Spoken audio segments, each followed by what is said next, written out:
All right, so we're joined in studio by a very, very familiar guest, a friend of the show for a long time, and a new friend, Tommy Keegan, in the building from Keegan Hills. How have you been, my friend? Yeah, I'm pretty good. Busy making beers, you know. You know, it actually has been. I joke that you're here all the time, but you have not been here in a while. It's been a little break. It's been I don't know, a couple months at least. Maybe. Yeah. Was the last time we were here with the boys from Sloop? It might have. I know we did that. I don't know if I was on since then. But I don't know, but all I know is you've brewed in Oktoberfest since then. I did brew an Oktoberfest. Did you get to try some out in the hallway? I love this beer. You had it at I had it at the Hudson festival. River Craft Beer Fest, and it is a beer that, as somebody who when I see Oktoberfest, my first instinct is, I'll look for something else because I've just had so many of them, and I gave this one a try because I'm going to give you a chance on everything that you do. I've never been disappointed, so I tried it. Thanks, man. And I can't remember the last time I was like, I love this Oktoberfest. It's great, and this one really is a good one. So, well, thanks. Yeah, we make a beer every year for this O Positive Festival. That's what we're here down talking about today, and we've always made a beer for it, and we've always made something different. Every year, it's a little bit different, and we've played around with different types of Oktoberfest. We made a smoked one year, we made a black one year, and when we were deciding what we were going to make, we just decided to go back to the classic original style. So we tried to make it as much of a traditional Marzen or an Oktoberfest beer as possible. And that's what came out. I think it's pretty good. It's hard to go against guys who have been making beer as long as the Germans have. I feel like they know a thing or two. Yeah, I'll take a page out of their book any day, man. Now, you mentioned the O Positive Fest. Now, this is something that I really am glad that we're getting the word out about. It's a really important thing. It's a really incredible thing, and it started right here in the Hudson Valley. You're right in Kingston. Yeah, right in Kingston. Now, that brings us to our new friend of the show. Why don't you introduce yourself? Tell us about O Positive. Thanks for having me. I'm Joe Conkra from the O Positive Festival, and O Positive takes place October 9, 10, 11 in Kingston, and all the musicians and all the artists who take place in the festival get care from a pop-up clinic we build. Everything from seeing a doctor, a nurse, a massage therapist, a dentist, because what we're really doing is we're sort of changing the conversation about what care is and access to care for the cultural creative class. And it's an interesting thing that people don't, I think, necessarily think about, which is these are people who are kind of devoting their life to making art and creating things, and oftentimes that doesn't exactly come with benefits. Right, exactly. And think about it, if you're a touring band, right, and you're trying to break through and you've been carrying the same amplifier for 250 days, your shoulder hurts and you don't know why. So at our festival, you play a show and you get to see a doctor and a massage therapist and whenever you need to take care of that. And also, we really break down that wall. We break down the wall between, two things that are really important in every community, right, which is art and music and healthcare. Yeah.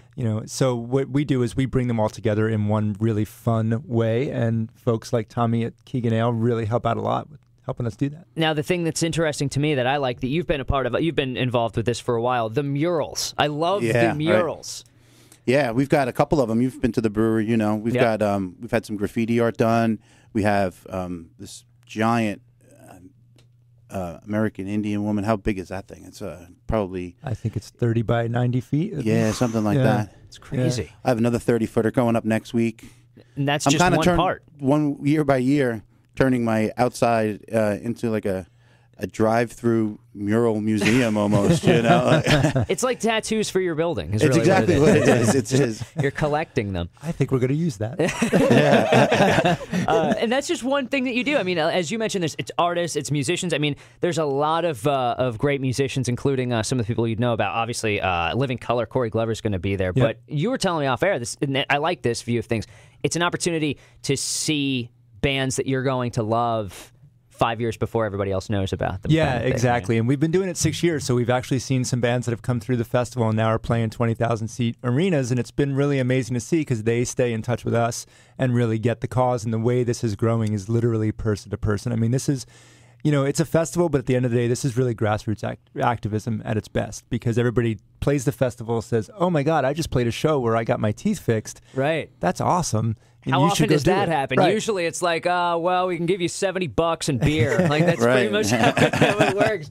Now, you say it's growing, and it really is growing. I mean, we're talking growing to national level, right? It started here in the Hudson Valley, and now it's spreading across the country. Right. This is home base. We just had one in Chicago 2 weeks ago that was great, and we've got one November 6th in Petaluma, California. And we've got a bunch of other cities online that want to do it. It's just, we're an all-volunteer organization, so it takes some work to get everybody organized. But, we have a playbook, we have ways to do it, and we've got some great sponsors. So, yeah, we're growing. When you start with a cause and you find something that you believe in and something that you want to work toward, and the issue becomes less, how do we get people to care about this, and more, how can we get enough people to keep the momentum that this thing has built going? That's a pretty good problem to have. So where can people find more information about it? opositivefestival.org is the website. You can find us on Facebook, Twitter, Instagram, every social platform you can think about. We're easy to find and we're easy to get to, and all roads lead to Uptown Kingston and Keegan Brewery. There you go. So 9th, 10th, 11th October. Make sure you're there. Make sure you're enjoying a beer, the Oktoberfest brewed specifically for this, right? Yeah, we'll have bands there all weekend we'll probably have, I think, 10 bands this weekend. Yeah, I mean, I'm really excited about this. This is an amazing cause, and it's so nice to see people in your community coming together and supporting something that really makes a difference. So, yeah, it's thank pretty you so much, man. It's how can you not get behind it? It's as good as it gets. It really is, and people some healthcare and little rock and roll. Yeah, and works somehow.